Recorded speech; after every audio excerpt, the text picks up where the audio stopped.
Good evening, everyone, and thank you so much for joining Pérez Art Museum Miami virtually this evening.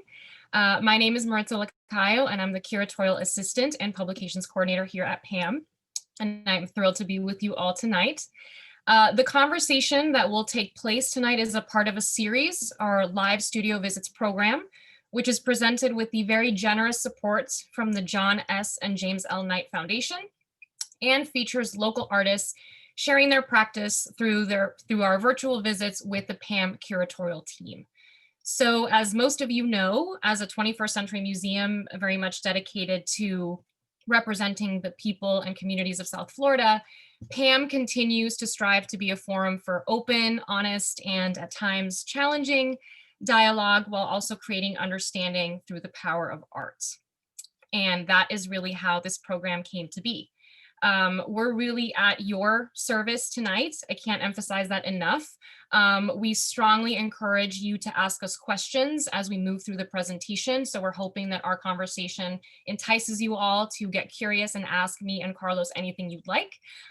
You will notice that there is a Q&A button at the bottom of your screen. So please, as I said, don't be shy. We're here to engage with you. And now, before I introduce our very special guest this evening, I just wanted to give a quick shout out to the people who make these virtual studio visits come to life.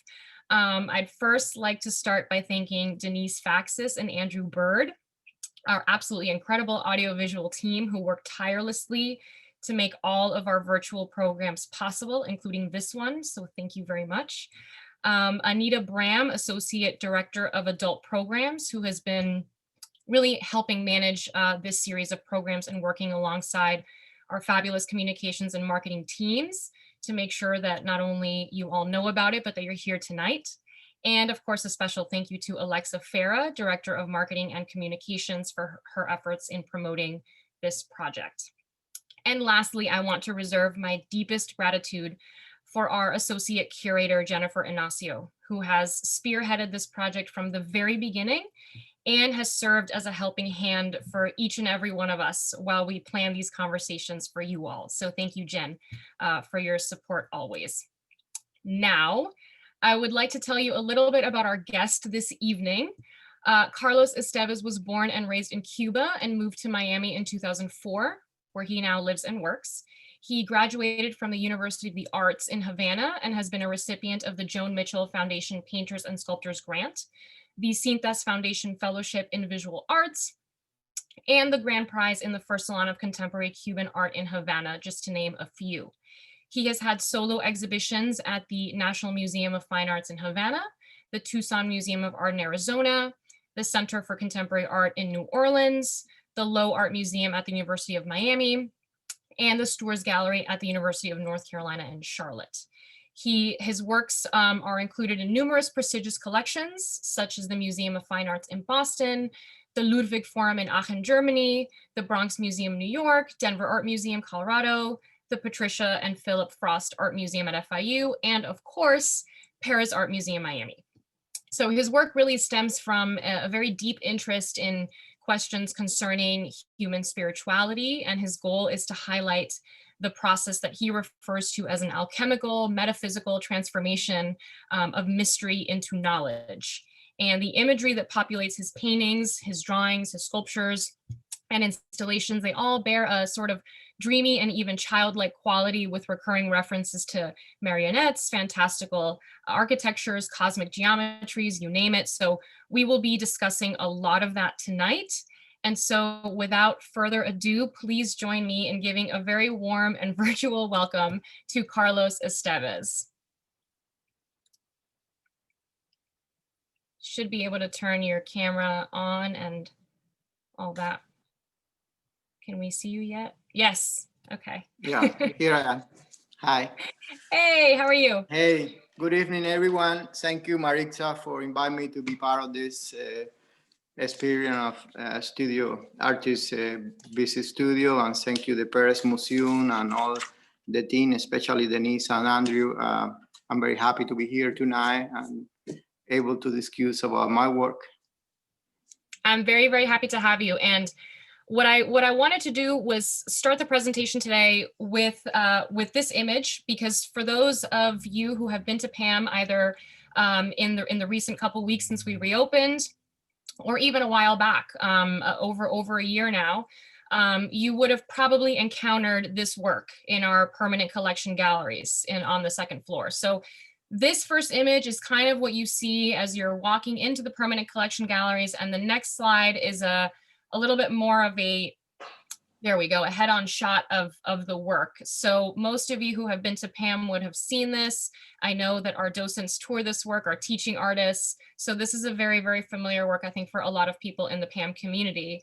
And I wanted to start off by, contextualizing it in that way, but also getting everyone to know kind of why me and you connected, why I wanted to have the conversation with you specifically. And that is because we met when we were celebrating the acquisition of this work.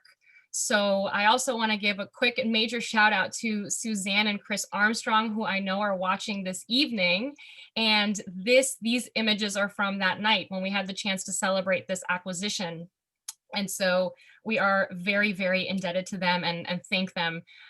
So my first question for you before we dive into the content of this particular painting, which I think we could talk about for hours, but before we get into that, as someone who works at the museum, as someone who knows our mission and vision, we strive to have art on the walls that is representative of our community. That is really what is, I think, most important to us. But how do you feel as an artist? Do you feel, clearly Suzanne and Chris feel that this was the perfect home for the painting, but how do you feel that this painting works with the PAMM collection, as well as, of course, the other works that we have acquired of yours over the past couple of years? Well, this is a very special piece for me. I consider inside my creation a paradigmatic piece. And for me, it's very stimulated to have that particular piece at the Pérez Museum, which is the most important institution in my city. So for me as an artist, it's an honor and it's a privilege. And that piece it contains a very, I mean, it's a story about the drama of the existence, but it have a very happy story that we can maybe talk later. But I'm very happy of the connection with Chris and Suzanne, which I'm very grateful that they fell in love at the first glance of this piece from the very beginning, and they enjoy the piece in their house for a long time, and lately they donated to the museum. And for me, it has been an amazing experience, because probably one of the most amazing experience in my in museum shows, because I got a wonderful feedback from people that I don't know. Some person, Mike Iratska, he wrote a beautiful piano piece for inspired in the piece, and Raymond Adrian, the visual senior designer of the Paris Museum, he posted on YouTube beautiful feedback, and also hear a lot of comment about audience, all ages, adult, children, which are very important for me. And they brought school to the Paris Museum, and they made discussion about the artwork. And I hear a lot of feedback about how animated and happy they were discovering stories inside. So it's a full package. It validates my effort as an artist to have it at the Paris and to have this response from the people. Yeah, I mean, I can say, as someone who spends a lot of time down in the galleries, and I know for a fact that the teaching artists can back me up when I say this, but this is a work that people spend a lot of time in front of. And I think it's because there is so much to unpack. So if we take a look at the image, let's take a look at the painting up close. There we go. So this is a work from 2011, Batallas Permanentes de la Existencia Transitoria. So the first thing that kind of strikes me about it is, obviously the central figure. The central figure is being what looks like attacked by all of these sort of fantastical creatures. And then as you get closer to the painting, that's when you have the opportunity to really, really see how much detail you put into the work. Inside the central figure, you have a full-fledged city, you have an architectural drawing. And we've actually already gotten a question, and I think it relates to the question that I was going to ask you, which is if you can talk a little bit about your fascination with the concept of cities and how those are depicted within your work. Well, for me, cities are a projection of what we have inside as a human. We gather in community because we need to each other to live and to exchange. Every individual produce a particular scene, and when we are each other, we enrich that life. That's what we call society. So for me, it's a metaphor, it's a symbol that I have been used in alchemy, that a human is like a universe, but also it's like a city. We have a city inside that we inhabit. So that's why this painting is pretty much a city in a stage of siege. So you see all these characters or elements turning around because it's a carousel spinning out of the head of the main character. They are armored vehicle and they are shooting, and the guy has some scissor in the hands. He's trying to defend himself, but as you notice, everything happened with himself. So it's a sort of depiction of the existential battle that we do with ourselves. Permanent battles, it means like life is a problem to solve. Life made the questions, we do the answers, and those answers that we give define the root of our life. Yeah, absolutely. I mean, I think this work, when I first really started to take the time to write about it for the label that we have up, what I wanted to focus on was, yeah, that the internal city, this concept of you being a whole world of your own.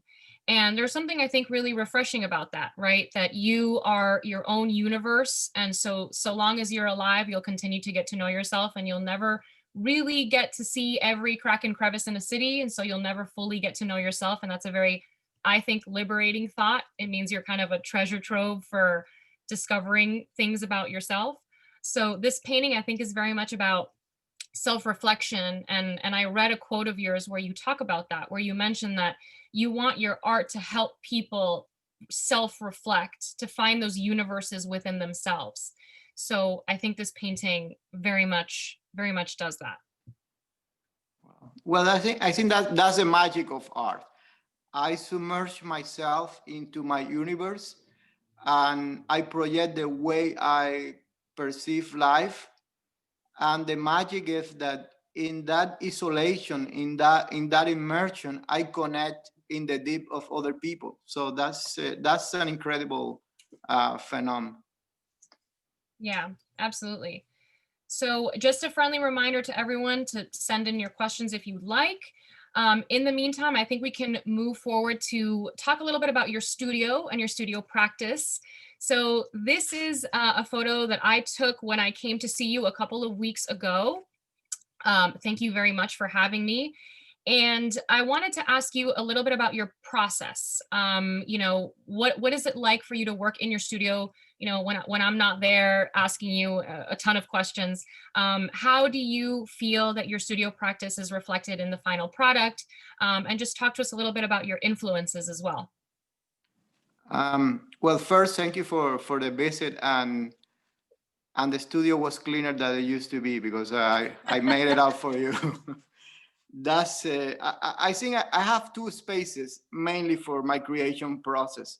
One is the laboratory, which is my mind, and the second is the battlefield, which is my studio. So it doesn't look like that when I am creative, and I need to clean it out from time to time to start a new stage. But that's a place where I do my creation, and that's a place where I work every day from early in the morning to late at night, and that's the place where make me happy and where my work happens. Yeah, yeah, absolutely. And in the next image that we have, we see first of all, I wanted you to talk a little bit about how you physically use the studio, right? When I got there, one of the things that what kind of struck me was that you have drawings on the actual walls and that you have all of these things that you're working on kind of hanging. And then they're also juxtaposed with works that have already been finished, like this image here. And this picture, this particular painting struck me because, of course, it's a shaped canvas, and it's reminiscent of Batallas, the work that we just talked about, the one at PAMM. The way that you're constructing this inner city, you really see it there on the left. I hope you guys can see that from the image, but I wanted you to talk about this painting a little bit, if you can, and just generally speaking, how you function within your studio space. Well, my studio space basically is a support. It's like a big canvas or a big piece of paper. So I make drawings or paintings everywhere. So I used to do that since I was a child, and now I legally can do that in my studio. So while I'm working in the creation process, I have a lot of conversation in my mind. You know, it's a dialogue where you go to this sacred place and you start this dialogue, and in that conversation things start to come to your mind. You start to evocate. It's like a temple. So I write things on the wall to don't forget. I'm painting on, I'm working in different work at the same time. This particular painting is inspired, of course, in crucifixion, because I love crucifixion since the first time that I took art history, but I never understood the dimension and the depth of the meaning of crucifixion until I made myself a crucifixion. Because a crucifixion is mainly is very linked to the batallas permanentes, because it's mainly a human in the center of the universe, and all this string they are pulling from different angles. So it is the main conflict of existence is the human, the individual in the crossroad, and we have to decide which road to take, and that's what we will follow. That's will do the journey of our life. Right. So we have another question. Does Carlos have any background in architecture? No, my father is an engineer. He wanted me to be an engineer or an architect. So my family didn't like very much that I was start to study art. And he was hoping all the time that at the end of my art career, I will go to architecture and I will apply the knowledge, the skill of art into architecture, which I never did. Mostly I did the opposite. I studied architecture eventually, architecture history, and of course I feel better connecting with structural and building and the history and what cities and building project in terms of human ideas. So I did the opposite. I never studied architect, but I use it for my artwork. Yeah. Yeah. And I think, I mean, in your depictions of these cities, you know, we're getting what feels like a kind of slanted bird's eye view.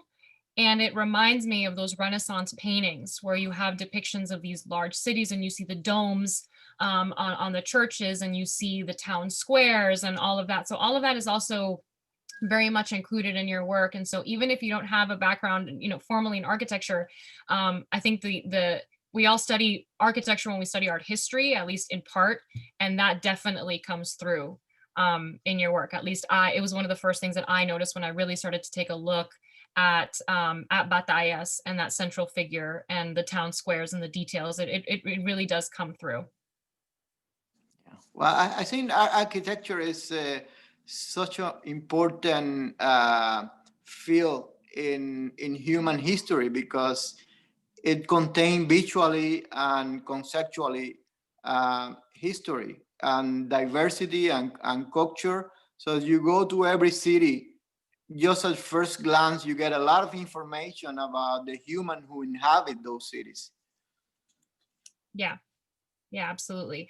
And that they're you know, conspicuously missing as well. You know, you're not depicting cities, you know, bustling cities with people in them. You're kind of leaving a trace of what those people have built. And so that's also kind of something really interesting to note.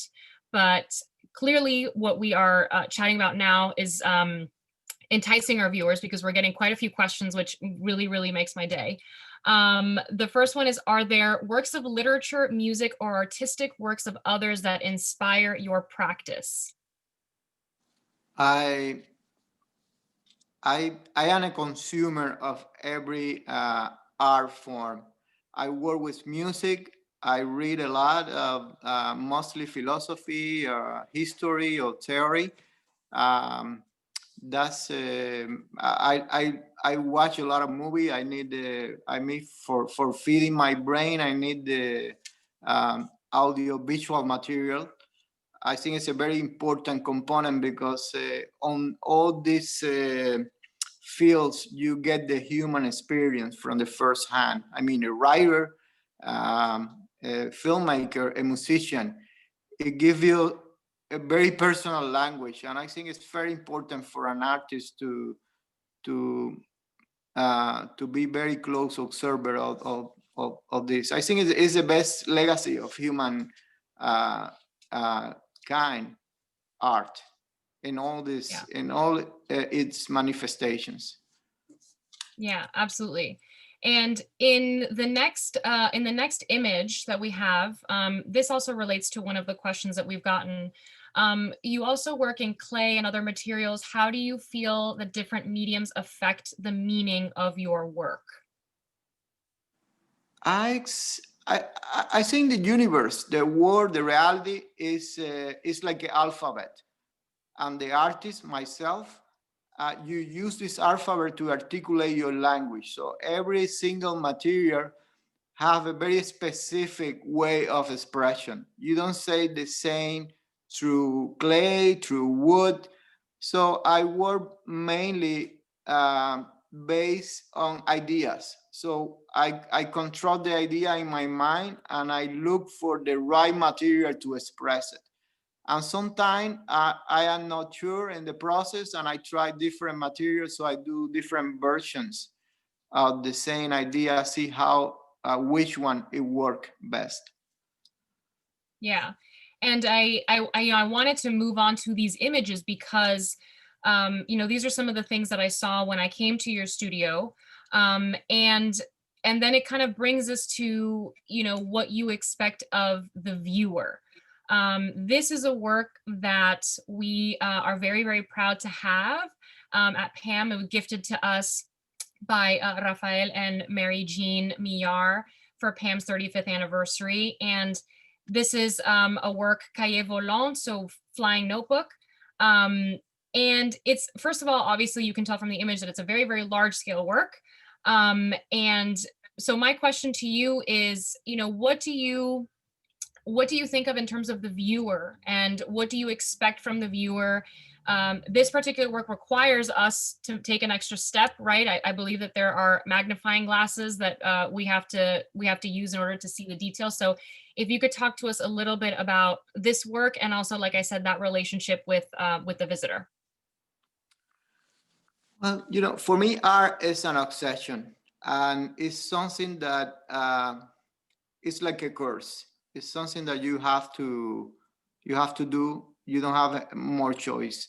And the reason that validate that obsession is the viewer, because you put, as I said previously, you put your emotion, your thinking on an artwork, and then that artwork connected with other people that you don't even necessarily have to know, and that's for me is amazing. So the artwork, all my artwork is very complex, conceptually constructed, but at some point when it's finished, I want to be like an oracle or a magic device that people can do their experience on their own, because everybody's different and everybody have different perception of the artwork.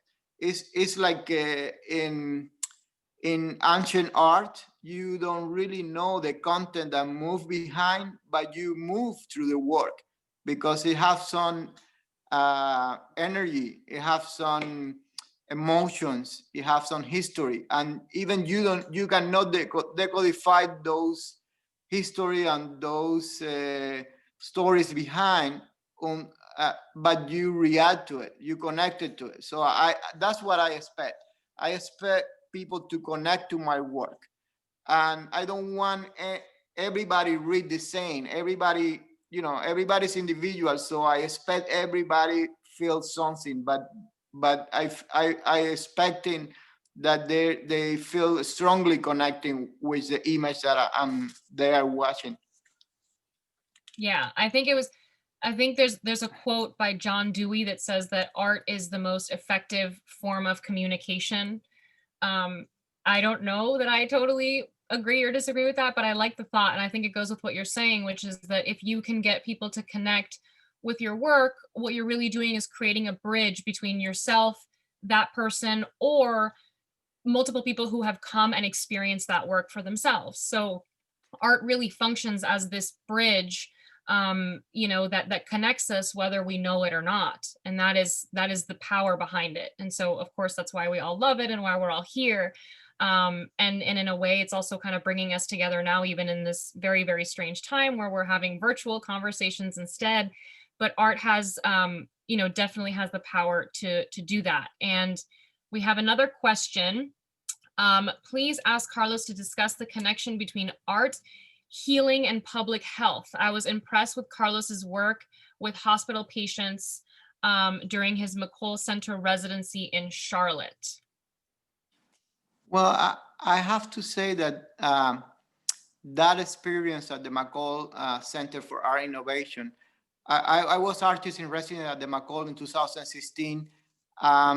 Parallel to my experience as an artist, I was doing my own work. I did a workshop at the Levine Cancer Institute for people with cancer. And it was a very deep, strong, it made a very strong impact in myself. I think it was a turning point in my career and in my art practice. I think it validated all my effort as an artist to realize that art can heal and art can make a difference in people. Because when you get into the hospital where people are dealing with life and death, and you have this little room, which was a workshop, and my first class was only 1 or 2 people, and the last class, they couldn't fit into the class. For me, it was very rewarding. You give people a window, an alternative. It's like, you have a way to not to escape, a way to rebuild yourself. I think art give hope, and art have energy. It's what I feel when I go to museums. I feel revitalized. I in front of all this artwork, different stage of history, but you get so much more than you can rationalize in your brain. Yeah.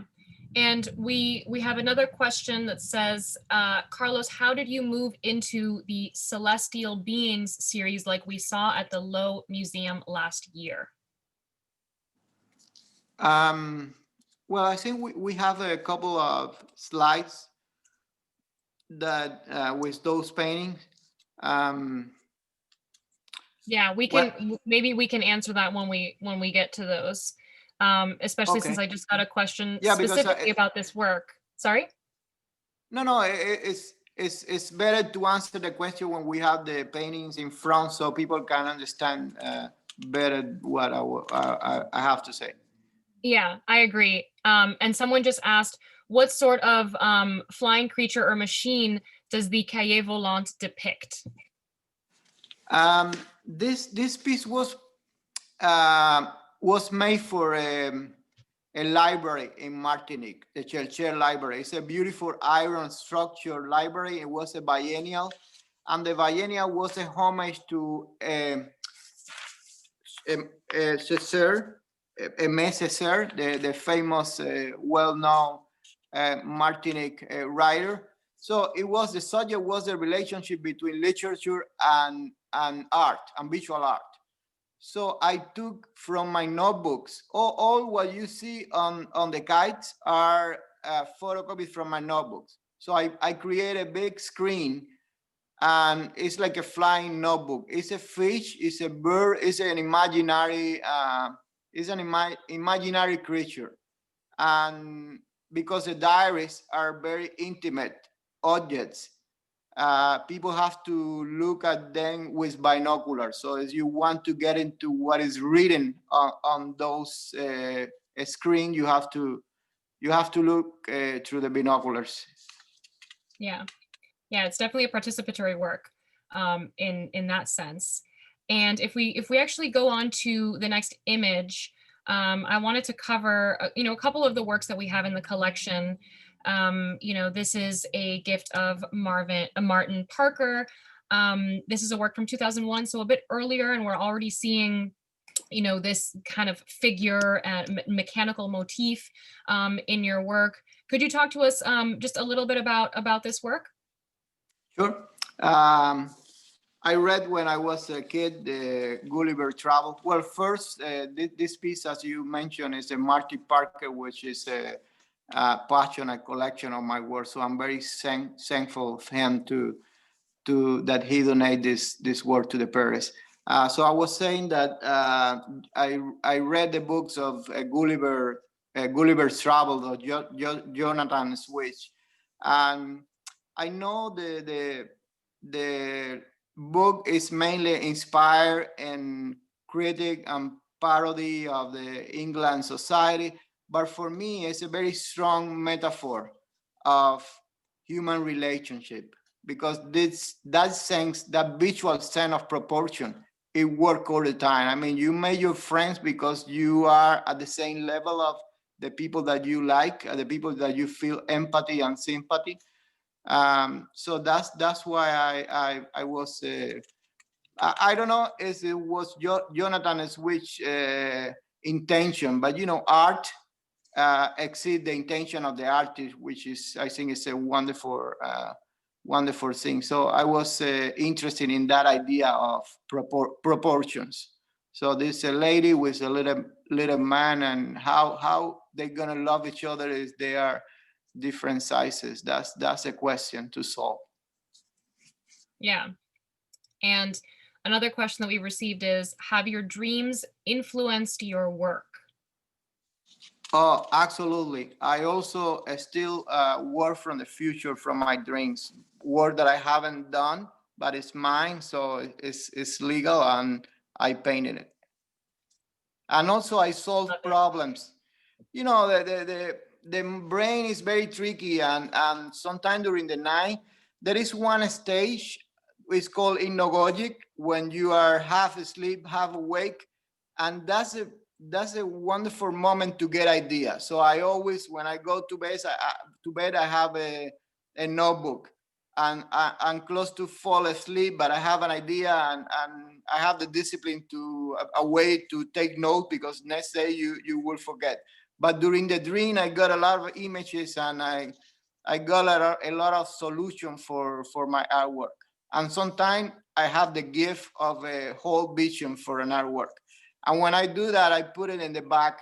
This is taken for a dream, just the initials. So it's just a private information. Yeah, absolutely. And if we move on to the next work, this is also another PAMM collection work, much earlier, from 1994. So this is an installation. This is something that, again, we're still seeing that motif, that connectivity. So could you talk to us a little bit about this one, and about the title as well? Sure. Well, first, this piece was thanks to the funds of Alba Greenberg, a very good friend of mine, and my former gallery in New London, and a very passionate collector. And she made this acquisition happen. And I'm so happy to have this variety of artwork. I feel very well represented at the Paris, because I have this two big installations, and I have the painting and I have the drawing. And particular, this one is from my early pieces made in Havana. And I think it defined another concept of creation, because in Havana, I work very much with raw material, founding materials. And for instance, the body of the male figure in the center is made with falling apart building of Havana. So they use mainly cedar wood, building from the 16th, 17th, 18th century that fall apart. So I was always going around collecting pieces of wood, and also I use branches and soil from Cuba. And that piece is, nobody can see through my eyes, not even myself. I mean, we have a compendium of information inside that we have it, we carry it, and we activate it, but we cannot see it because everything is in our brain. So we have to function in that sort of invisible universe that gravitate inside of. That's why the title is Nobody Can See Through My Eye, because it's like the private territory that we inhabit, and even ourselves. It's forbidden for ourselves. We just there, and we carry our entire existence, but we cannot touch it, we cannot see it. We can just imagine and reflect about it. Yeah, and it also it stems to that idea of self-reflection as well, having that unique perspective, and having a unique perspective also about yourself and your inner workings. And so, to me, your practice is so cohesive in that way, that all of the works, regardless of them being from 1994 or 2019, that there is this kind of invisible string that's keeping them together. And a lot of it comes back to that idea of self-reflection, your perspective, your inner world, your inner workings. And so with that being said, I think with the next slide, we can answer the question about celestial beings. So if you could talk to us about that, and how you transitioned into that series, and of course about these two really, really beautiful works. Well, thank you. This was part of the project at the Low Museum at UN University called City of the Mind, curated by Carl Damian, my all-time supporter and my friend. I love traveling, and I love, for me, traveling and visit places is a source of inspiration and knowledge. It's a very complete experience, and particularly cities, because cities, as I said previously, contain a lot of information about human being, and you can connect historically with the city, but you also have a personal connection. You have personal perception of the city, and it's something very, very magic, because it depends on what time of your life, what kind of emotive stage you are in, that you are connecting with the city. It's like meeting somebody in a different way. It's somebody who is a big character, inhabit with a lot of different characters. In the picture, we have two very good samples. One is Clock City, which is about the time, the dynamic of time of cities, because every city has a particular time, and you feel it when you get in. New York is different than Miami. Miami is different than Martinique. So every city has like an internal dynamic, like a metaphysic clock. So that painting is about that. I made a city out of the internal pieces of the clock. The second city, Sanctuary, is inspiring a trip that I did to Istanbul, and I was fascinated by the spirituality transmitted by the Byzantine architecture, and specifically the Hagia Sophia and the Blue Mosque. When you get in, you don't see any images. You just see a structure, light, colors. And it's amazing how these structures and colors and design can transmit such a strong spirituality. So I want to create in the canvas a universe of spirituality where people can gather. I think that's the main purpose of art. Every people react in different way, but you are there. It's like a going to the classic music concert and everybody is like in a spaceship. You are having a individual experience, but you are all together having receiving the same stimulus from the music. Yeah, and I mean, the first thing that I noticed, of course, about Ciudad Reloj, the work on the left, is that it looks as if it's something that, you know, a mechanical thing that was kind of cracked open, and now I have the opportunity to see the inner workings, to see how it functions on the inside. And that's also so prevalent in your work. Can you tell me a little bit about where that fascination or that curiosity comes from, this idea of the inner workings, the mechanisms that we see throughout your practice? Well, that's a very interesting question because I was born in Cuba at the time where I have very little access to toys. This is a very long story and very sad story, but I only can get toys once a year, 3 toys. One, they even have a very sad concept. One was bad, one was good, the other was medium, and the other one was bad. So imagine that you only get 3 toys a year. So I have a necessity to create my own toys. So everything available became a soldier, a car, a house, a city. And I think that developed in myself a capacity of, or a tool of transforming everything on something else. So when I saw I saw a clock and I disassembled a clock, I saw a city. So I made immediately the association between a city and the clock. And I also was a kind of kid that destroyed the toys to see what was inside. And I think I keep that in my life, in my art practice, because my fascination is to discover the inner universe of everything. So I just now don't destroy it. I create. I imagine those universe and I project it on my artwork. Yeah. Yeah, and that is very, very clear. And before we move on to the next slide, I got another question that I think relates to these works, specifically Ciudad Reloj. Please tell us about your interest in clocks, time, and the passage of time. Well, time is one of the most important elements from human life. We live in time. We invented time, and life is so ephemeral. So we are very connected of the idea of the lapses of time, what we experimented during our lifetime.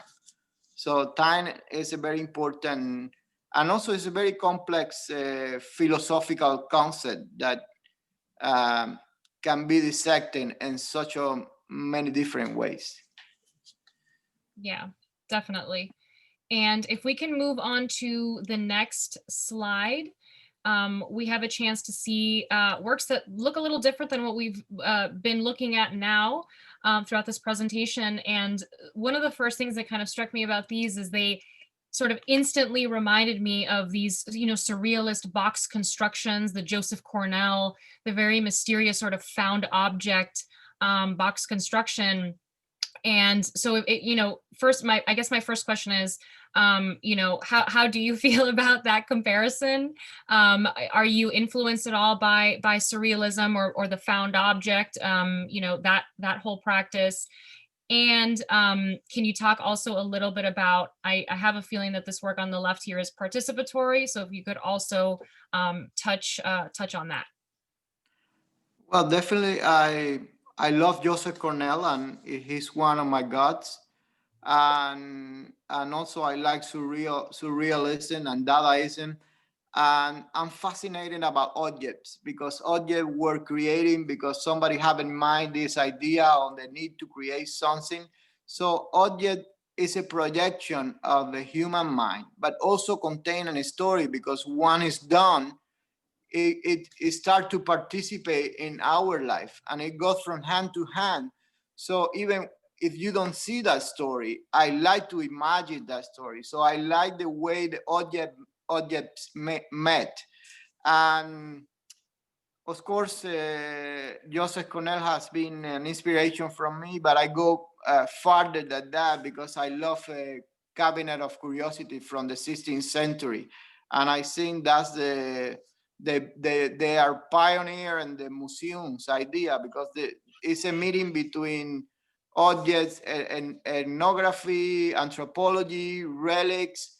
And it's fascinating when you articulate all these objects coming from different origins. They create another language, and they create a message that those objects became survivors, and they are now in safe cabinet telling a story.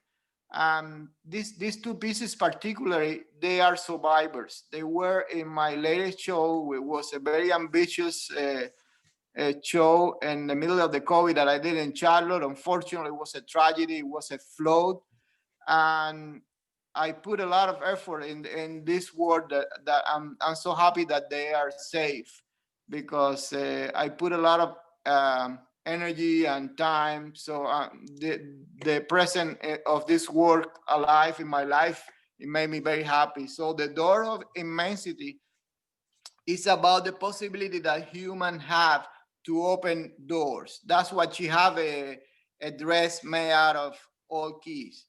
And also have two doors. One door is a tarot card representing the access of the metaphysical world, and the other side is a door knock. So it depicts the physical space.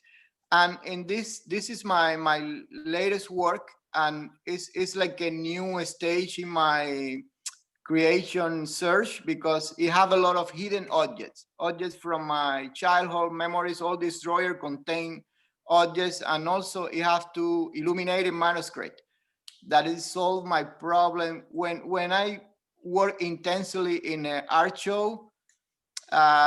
You get to the emptiness. I mean, you feel that speed of emotion in yourself that suddenly stop, because the show is over. I mean, it's over the creation process, and now you have another stage to enjoy, which is a show.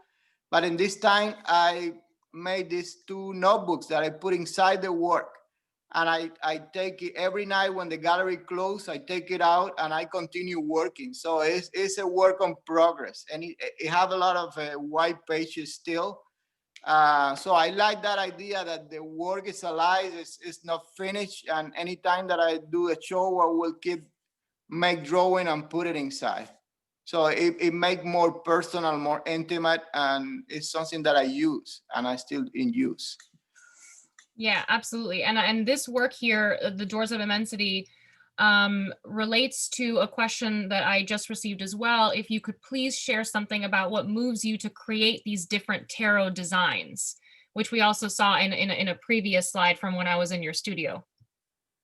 Well, I love tarot cards, and I think they have a very deep information about human psyche. It contains all the element where the human universe move. So a tarot card is a creation of somebody, and it has evolved through history. So I decided to create my own tarot cards. Yeah, and that's obviously very clear in this work and in previous others.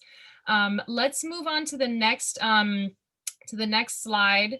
We have two more artworks, this one and one more, and we have quite a few questions.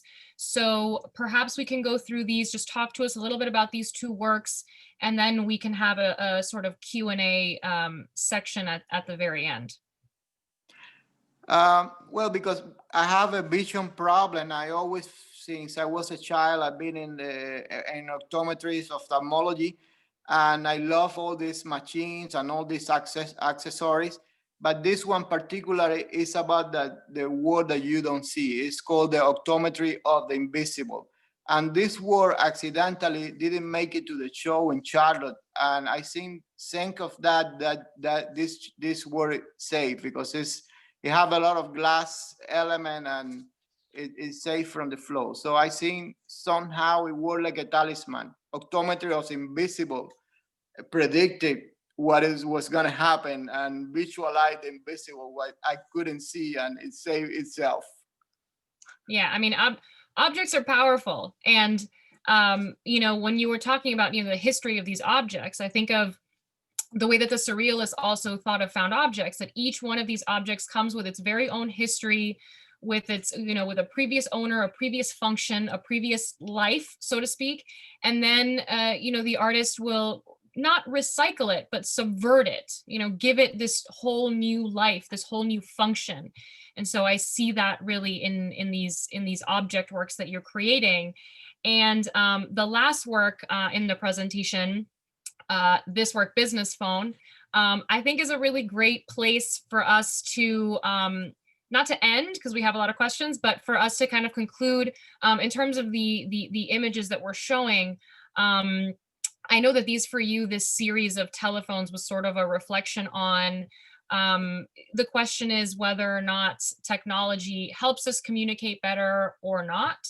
Most conflicts in human history stem from a lack of communication. So this was an exploration of that. Am I correct? Absolutely. Well, this work is the documentation of my cultural shock when I moved to the United States. And for me, it's a very important issue of human relationship communication.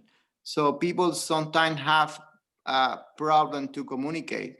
So I made this object as a self-therapy. So each object, each telephone is based on real life in the very specific problem, my problems. So when you have conscience of what is happening to you, I think it's a way to solve it. So it helped me a lot to do this telephone, and it's something that I've been doing since I moved to the United States, and I keep doing it until now. Yeah, absolutely. And I think that some of these, to everyone who's watching, if you have an opportunity to see some of these other works in the series, some of them are quite funny and cheeky, and I think that they are definitely, a commentary on the way that we communicate now. But I'm really, really beyond excited. The fact that we have so many questions coming in, I did not expect so many. So I figured we can kind of just tackle them as they came in. And one of them, I think I've been saving it for a while now because she sent it a while ago, but how have the challenges of 2020 influenced your future work? Well, this has been a very particular, difficult year for the whole world. And obviously, everything that happened to an artist, it reflected into the artwork, into my artwork. So the first week when the COVID happens, I was in shock. I usually work every day of my life, but that week I couldn't work. I was overwhelmed with the news. It was like a sort of a movie tragedy happening, and my son lived in New York. I was very worried for too many things. And then when I did, I seen the way my art reflect into this situation. I started to do this psycho therapy experience with the tarot card. It's something. It's a photo that you were in the table watching all these tarot cards, and that's an installation on progress. So I think this year opens a lot of questions for humanity, a lot of things to reflect, and a lot of things to adjust. And it's out to every country, every society, how to assimilate all this. We're still fighting, and also individually how we deal with all this. I've been particularly very lucky because I did a show in the University of Charlotte at the beginning of this year, and I did another show, which it was not a very happy show because the flow, but I still cannot complain because I did in the middle of these two shows, and something good come out of this is that all the museums like Perez and the Tate Gallery, the Museum of Modern Art are sharing artists' art experience. So I think that that's a very important things to add to our life. How art play such important role in this moment, because everybody seek refuge in movies and music, and that's, I think, play a very important. It was a very important component in dealing with all this situation. Yeah. And let's just tackle one more question before we're out of time. If you could please talk a little bit about the preoccupation with the dolls and marionettes. Well, that's a constant, a recurrent subject in my work, because I think it's a good metaphor of what we are as a human. We are born in a certain time and a space that we don't decide. It's like just coming to the stage, and we have to perform our existence without knowing anything of nothing.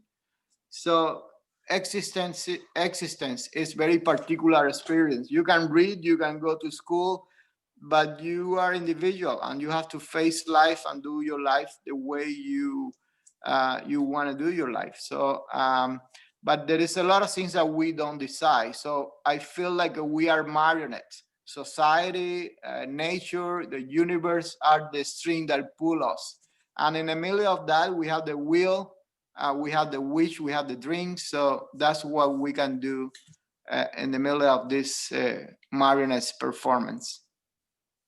Yeah, I think that's a weirdly hopeful way to end, actually, you know, that we're all kind of along on this ride.